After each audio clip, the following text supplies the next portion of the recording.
इसमें और दूसरे लाइव स्टॉक से मैं कंपेयर करूंगा। आपका डेयरी हो गया या आपकी पोल्ट्री हो गई, ठीक है।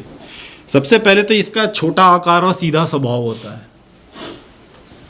छोटे आकार के कारण इसे जगह भी छोटी चाहिए होती है, ज़रूरतें भी इसकी थोड़ी ही होती है एज़ कम्पेयर टू गाय भैंस के लिए, ठीक। दूसरा, रखने के लिए जब छोटा आकार है तो रखने के लिए भी जगह इसे कम चाहिए होती है। फिर उसके बाद ये होता है, इसमें ये सबसे बड़ी बात कि मेल भी बिकाऊ होता है और फीमेल भी बिकाऊ होती है, जबकि डेयरी में मेल की इतनी इम्पोर्टेंस नहीं होती है।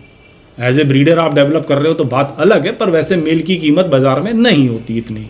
यहाँ पे दोनों की होती है, मेल भी और फीमेल भी।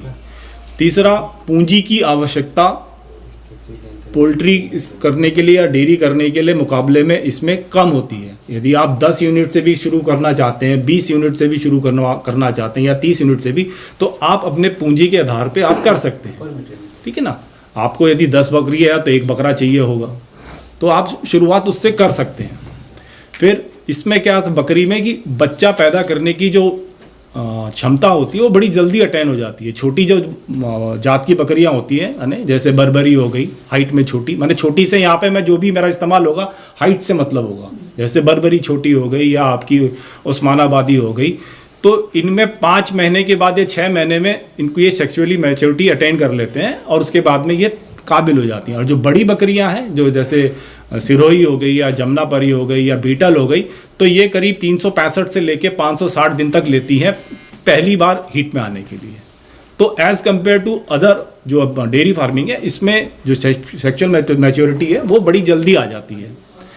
दूसरा होता है कि एक से अधिक बच्चा देने की क्षमता इसमें ज़्यादा होती है। तो यदि 1 बच्चे वाली है और या कोई 2 बच्चे देने वाली है तो ऑब्वियसली हमें थोड़ा ज़्यादा उसमें मिलेगा। आइए बैठिए बैठिए बैठिए। फिर कम चारा कम दाना, बैठिए आनंद जी, कुर्सी, ठीक है। बकरी के साथ में होता है कि हर प्रकार का पेड़ पौधा, हर प्रकार का पेड़ पौधा, झाड़ी या एग्रीकल्चर बाय प्रोडक्ट, यानी जैसे कि आप तो MP छत्तीसगढ़ से हो तो यहाँ पे दलहनी फसलें काफ़ी उगाई जाती हैं। तो कोई भी दलहनी फसल होगी, चना हो गया या आपकी मूंगफली का भी छिलका हो गया, सोयाबीन का हो गया, जो भूसा बचता है वो ये बकरी बड़े चाव से खाती है, ठीक है।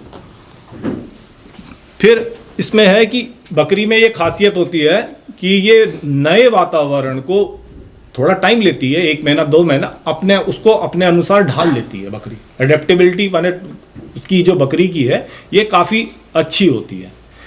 दूसरा, इसमें माने 1 बच्चा देने के बाद में दूसरा बच्चा देने के लिए बकरी बड़ी जल्दी तैयार हो जाती है। बर्बरी जैसी बकरी तो बच्चा देने के 15 से 18 दिन के अंदर दोबारा हीट में आ जाती है। माने इनका जो प्रोडक्शन है काफ़ी फास्ट होता है, ठीक। फिर इसमें क्या है कि मीट की डिमांड कभी कम नहीं होती, ठीक है आपके। और रेट, पोल्ट्री में रेट ऊपर नीचे है। आज यदि 70 रुपये में मंडी चल रही है तो कल 80 भी जा सकती है, कल 60 पे भी दबक सकती है। पोल्ट्री में रेट बड़ा फ्लक्चुएट करता है।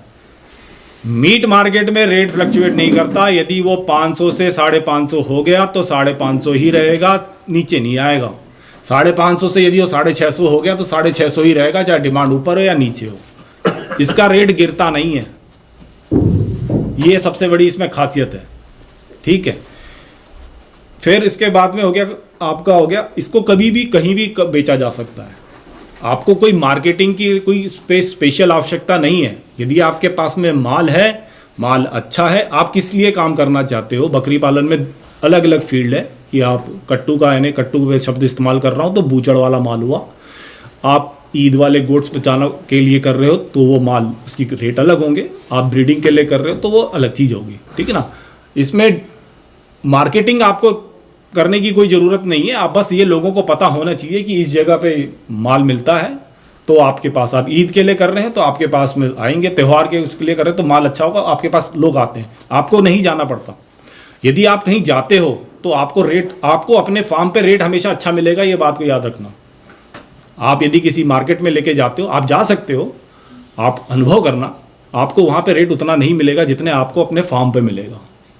दूसरी बात, एक और ड्रॉबैक आता है कि जब हम मंडी माल लेके जाते हैं या किसी आपका जो बाज़ार में लेके माल जाते हैं तो सैकड़ों जगह से माल आता है। तो ऐसा तो नहीं हो सकता आप 20 बकरे लेके गए और 20 में से 20 के बिक जाएं तो बहुत अच्छा बात है, 2-4 लेके वापस भी आने पड़ते हैं। तो वो दिन भर क्या होते हैं कि उन पुराने जो माल आया हुआ है ना, उनमें बीमारियां भी होती हैं, वो आप फिर अपने फार्म पे लेके जाते हो। तो इसलिए जाना नहीं चाहिए। आपके अपने फार्म पे रेट जो मिलेगा वो आपको बढ़िया मिलेगा, ठीक है। फिर इसके साथ में कोई वो नहीं है, धार्मिक मान्यता नहीं है। इसको सारे हिंदू हो, मुस्लिम हो, सिख हो, ईसाई हो, सब मीट बकरी का या भेड़ का खाते हैं। इसके साथ में कुछ वो नहीं है, ठीक है। बकरी का सब कुछ बिकता है, बकरी का मीट भी बिकता है, उसकी खाल भी बिकती है, उसके बाल भी बिकते हैं, उसके खुट्टे भी बिकते हैं, उसकी सीरी भी बिकती है, कुछ नहीं बचता। और उसके बाद बचता है गोबर, वो भी बिकता है, वो भी गाय के रेट से दुगना बिकता है, ठीक है। सबसे पहले गाय और भैंस बंधा करती थी, तो जब वो उसका व्यवसायीकरण हुआ, कॉमर्शलाइजेशन हुआ, तो वो एज ए डेयरी में डेवलप हो गई।